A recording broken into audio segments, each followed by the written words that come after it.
Assalamualaikum warahmatullahi wabarakatuh. Yang saya hormati Bapak Ibu penguji UKIN. Perkenalkan, nama saya Melinda. Saya guru matematika dari SMA Negeri 2 Mesujiraya. Saya mahasiswi PPG kategori 1 angkatan 3 tahun 2023 Universitas PGRI Palembang dengan nomor peserta PPG 2015 0045 0962. Di sini saya akan melakukan praktik pembelajaran dengan model pembelajaran problem based learning. PPL ini saya lakukan pada hari Senin tanggal 4 Maret 2024 di Desa Kertamukti, Kecamatan Mesujiraya, Kabupaten Ogan Komering Ilir, Provinsi Sumatera Selatan. Semoga video ini bermanfaat.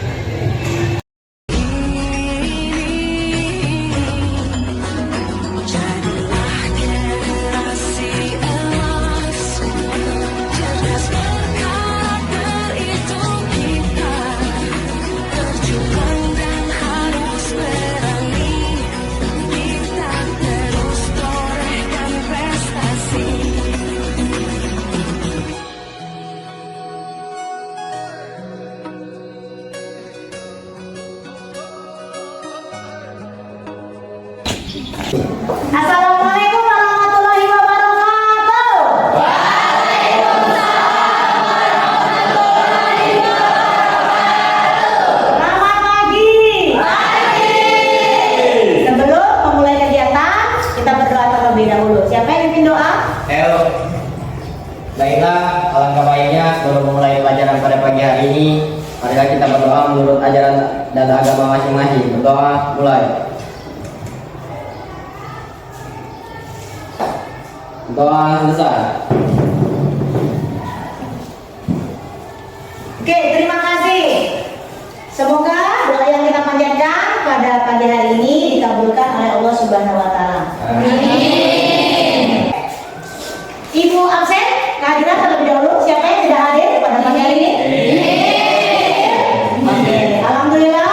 Semoga pembelajaran untuk kedepannya ya terus seperti ini agar kita bisa belajar bersama-sama. Ya, ini Ibu ingin menanyakan bagaimana perasaannya hari ini. Karena Ibu tahu kalau hari ini musim hujan. Jadi anak-anak saya perhatikan pagi-pagi banyak yang terlambat ya.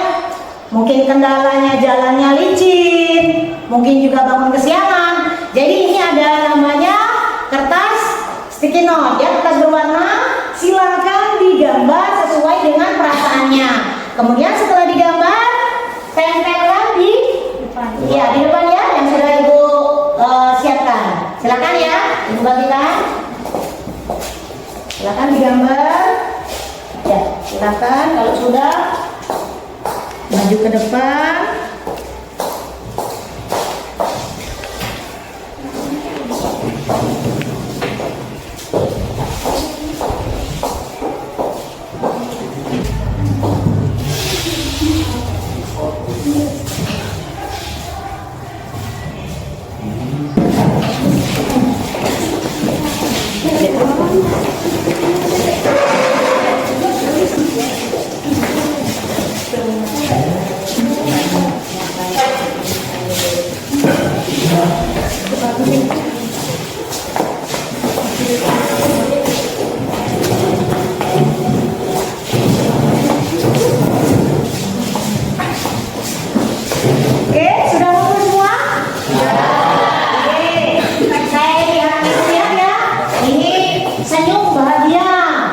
Bagiannya sudah banyak. Ini yang masih cemberut ada satu anak. Kemudian yang bingung, ada yang marah. Tapi masih banyak yang tersenyum. Berarti pembelajarannya masih semangat ya? Berarti kita bisa lanjut pembelajaran pada pagi hari ini? Bisa. Semangat ya. Oke. Tujuan pembelajaran pada pagi hari ini yang pertama satu, merepresentasikan data tampilan penyajian data berupa tabel dan grafik. Grafiknya berupa histogram, poligon dan ogif. Kedua, menginterpretasi data berdasarkan tampilan data dalam bentuk grafik. Kemudian, nah ini pertanyaan pemantik ya. Pertanyaan pemantik, coba jelaskan informasi yang dapat Anda peroleh peroleh dari data tersebut? Coba diamati dan dilihat terlebih dahulu. Di sini kita disuruh menyajikan bentuk data dalam bentuk diagram padang. Nah, di sini tertulis jenis olahraga dan banyak siswa yang menyukainya kan. Di sini ada sepak bola memiliki 9 orang yang suka. Jadi bentuk diagram seperti ini.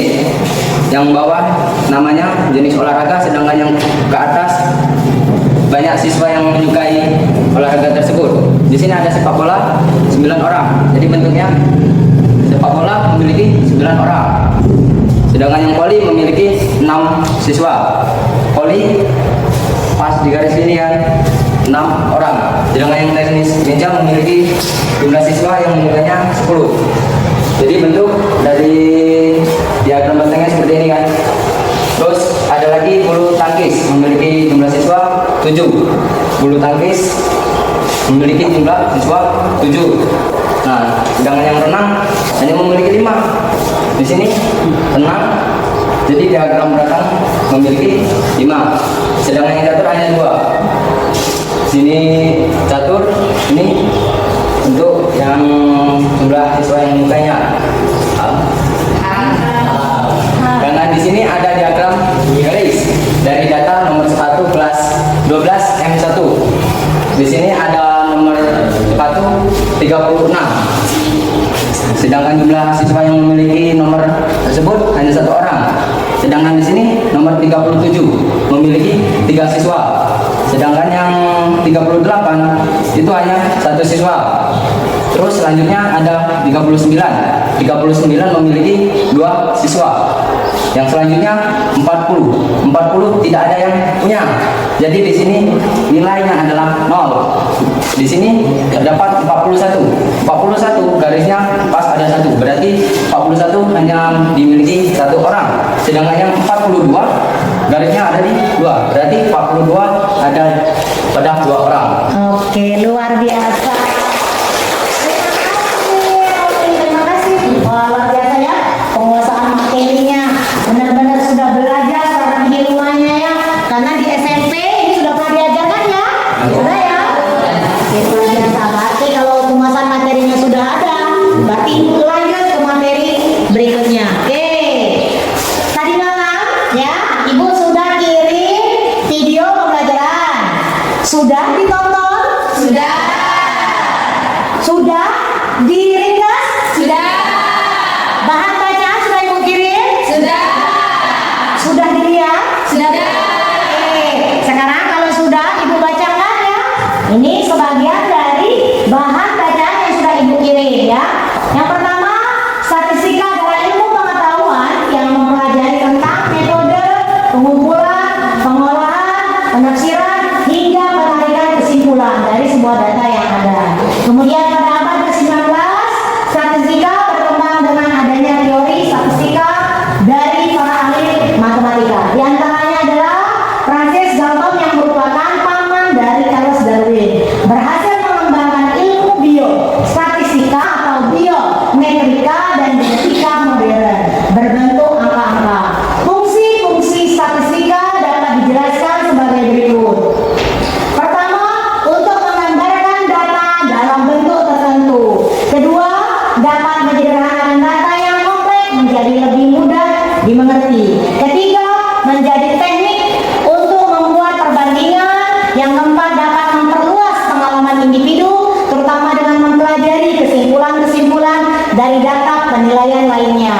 Berikutnya, dapat mengukur besaran suatu gejala. Yang terakhir, dapat menentukan hubungan antara variabel dan pengaruhnya. Oke, sekarang gantian Ibu nanya. Kalau anak-anak sudah membaca dan meringkas, yang ingin Ibu tanyakan, siapa saja para ahli yang mempelajari ilmu statistika? Ada yang sudah bisa menjawab? Oke, silakan. Jawab. Yang pertama, Gasper pada tahun 1989 membahas ilmu pengetahuan yang berkaitan dengan cara pengumpulan data.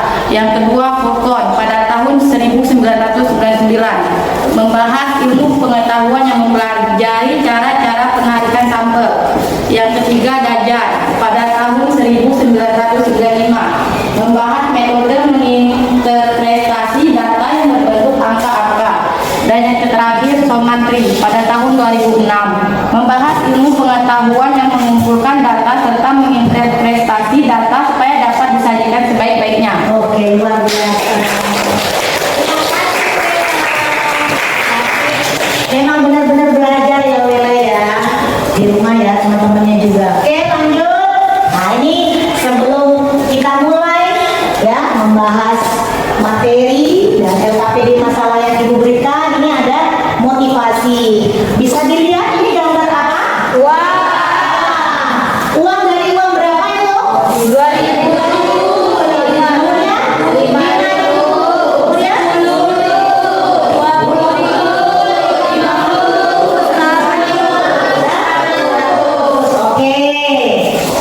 Kalau boleh milih nih, mau yang mana uangnya kalau dikasih?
batang atau pakai diagram yang lain? Oh, boleh nih ya. Jadi bisa digunakan diagram apapun. Jadi hari ini rencana mau buat diagram apa? Diagram batang. Oh ya, bisa berarti ya. Bisa digunakan ya.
Mana yang ingin maju duluan? Silakan. Kelompok pimpinan, silakan. Ya, silakan. Assalamualaikum warahmatullahi wabarakatuh. Jadi kelompok kami akan mempresentasikan hasil dari masalah yang sedang kami cari.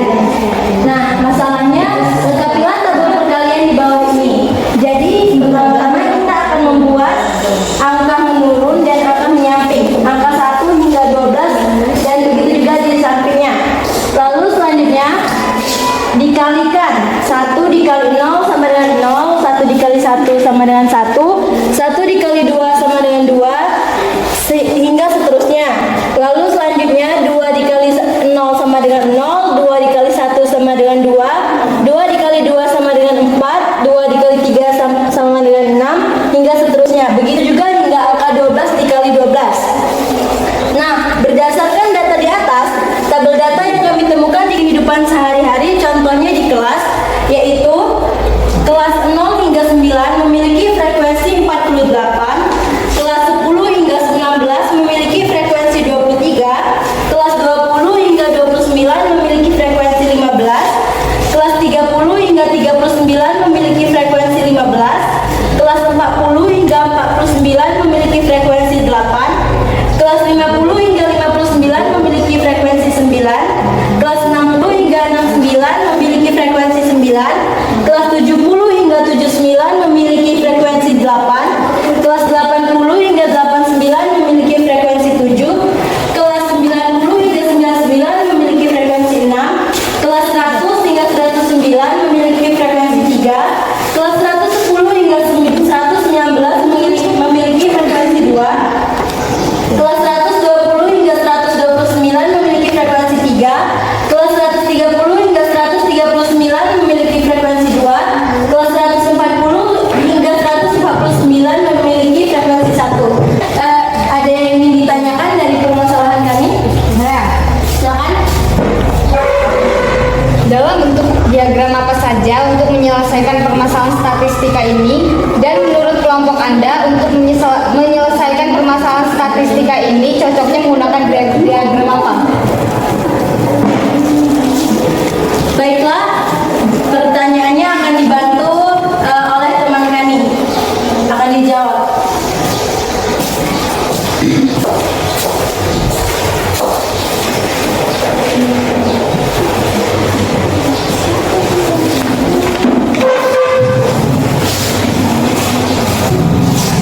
Nah, jadi jawabannya yaitu dalam bentuk diagram batang, diagram garis, dan diagram lingkaran. Lalu, menurut kelompok kami adalah diagram batang karena lebih rapi, mudah untuk dibaca dan dimengerti.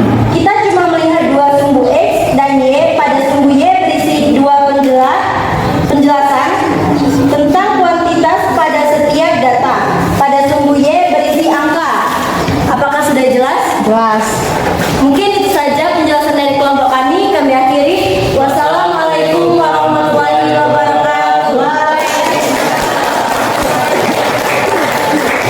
Luar biasa ya. Kelompok berikutnya. Kelompok Kurniawan sudah siap? Ya, silakan.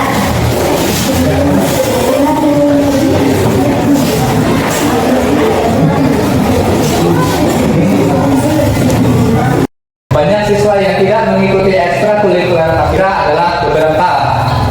Nah, di sini saya menjawab melalui persentase, yaitu Paskibra adalah 30% dari keseluruhannya, yaitu 100%. 100% dikurangi 30% adalah 70%. 70% dikali 500 adalah 350. Jadi hasilnya adalah 350 siswa yang tidak mengikuti ekstrakurikuler Paskibra. Ada pertanyaan? Saya. Baiklah, silakan bertanya. Materi yang mencakup materi statistika. Oke, jawaban dari pertanyaan ini akan dijawab oleh Sobat Universitas yang akan dikirimkan ke depan ini.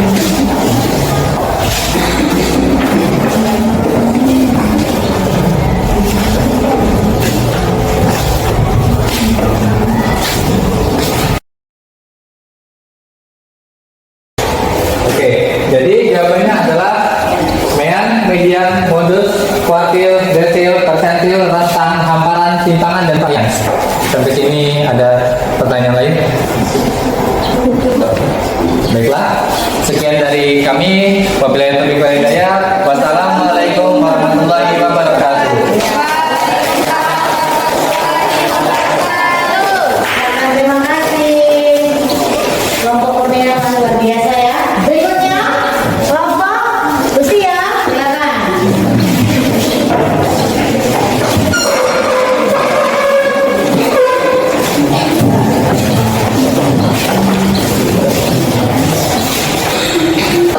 Kami di sini akan mempresentasikan data survei dari kelas 10A.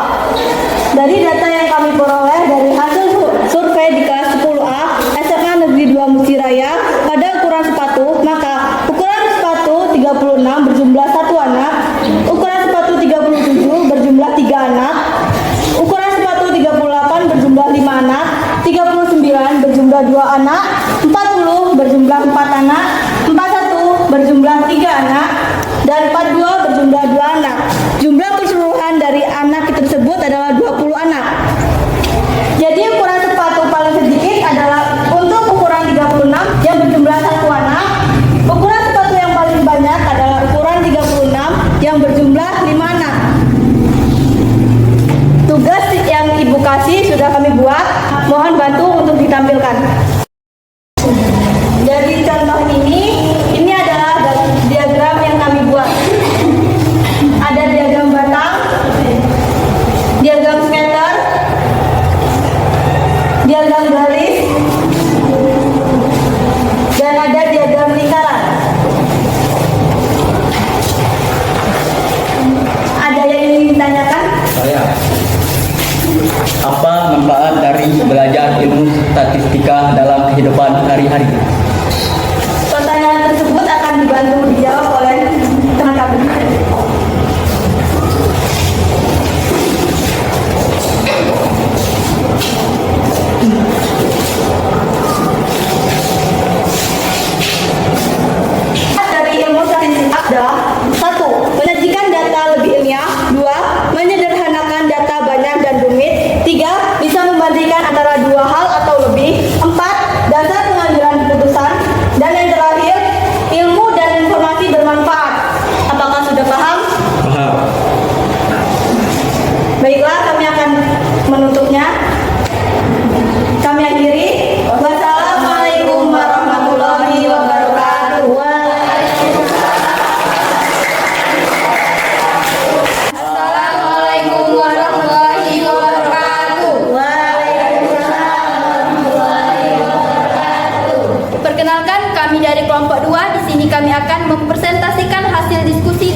tentang tabel distribusi, histogram, dan interpretasi data, yaitu menggunakan tabel frekuensi dengan cara menggunakan tabel diagram batang, yaitu datanya berupa ada 48, 23, 19, 15, 15, 8, 9, 8, 7, 6, 3, 2, dan 1.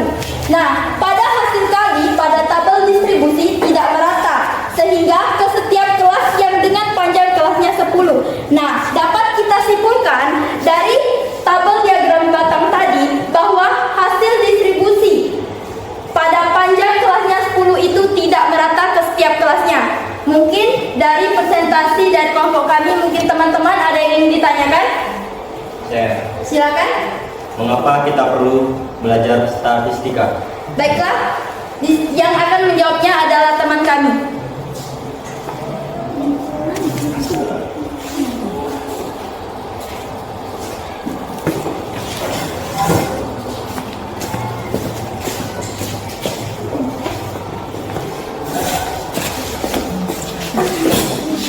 Baiklah, di sini saya akan menjawabnya.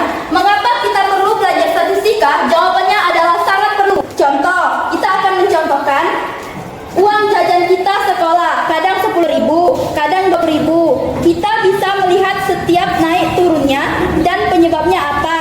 Bisa jadi karena adalah jalan ataupun kegiatan yang ada sekolah, misalnya seperti ekstrakurikuler atau yang lain-lain. Dan kita akan memberikan contoh yang kedua, yaitu pada saat pengukuran tanah akan kita lakukan secara berulang. Seluruh data tersebut dikumpulkan dan dianalisis. Data dicek rata-ratanya dari pengukuran tersebut. Ya, luar biasa. Ya, luar biasa. Seluruh kelompok sudah mendiskusikan, sudah bisa menyelesaikan LKPD-nya ya. Semuanya sudah mampu menyelesaikan dan nilainya semuanya benar dan bagus, nilainya semuanya benar dan bagus semua. Ya, oke. Hari ini siapa yang bisa menyimpulkan dari pembelajaran pada pagi ini? Siapa yang bisa menyimpulkan? Saya, Bu. Oke, silakan, Mbak Intan.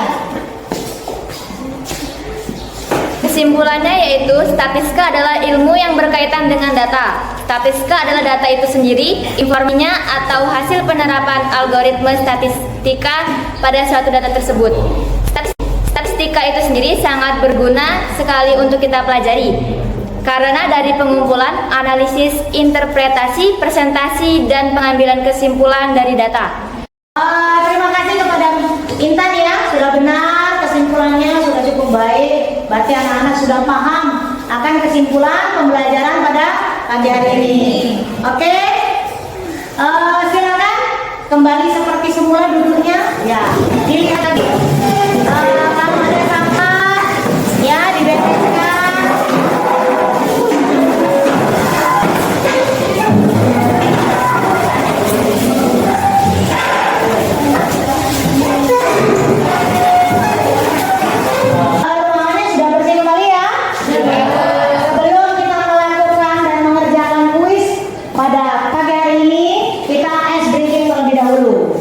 Ya, oke.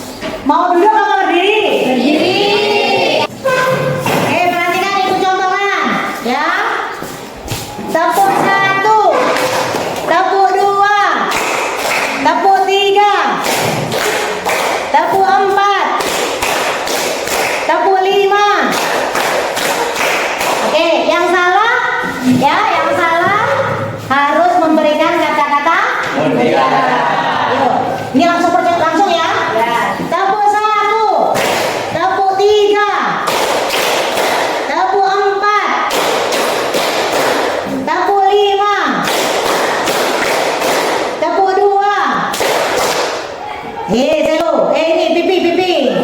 Apa kata-kata mutiaranya? Belajarlah seakan-akan kamu akan mati besok. Oh, luar biasa kata-kata mutiaranya. Tepuk 3.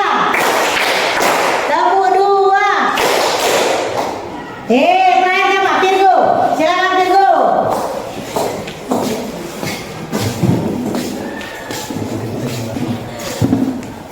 Jika kamu tidak mau jatuh dalam lautan, maka jangan bermimpi setinggi langit. Wah. Sekali lagi. Tepuk 5. Tepuk 3.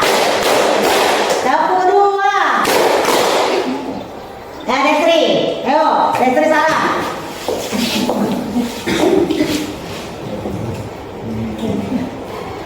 Tidak ada istilah gagal dalam hidup, yang ada hanya sukses dan belum berhasil. Oke, luar biasa. Oke, terima kasih. Silakan duduk. Yang sudah menyatakan. Silakan dibuka HP-nya. Ibu sudah kirim soal ya di Google Form ya di grup kelas kita. Silakan dikerjakan. Ya, aku kasih waktu. Silakan anak-anak untuk mengerjakan.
Sudah selesai ya? Sudah. Silakan di-share ya, di-submit ya, dikirim. Sudah? Luar biasa ya. Oke. Silakan bisa refleksi pembelajaran pada pagi hari ini? Oke, silakan. Pembelajaran menggunakan model PBL lebih menyenangkan dan tidak membuat bosan. Pembelajaran lebih hidup karena bekerja sama untuk menyelesaikan masalah yang diberikan. Pembelajaran menggunakan PBL, PPT, dan video pembelajaran jadi lebih menarik untuk digunakan di kelas. Luar biasa. Terima kasih Mbak ya,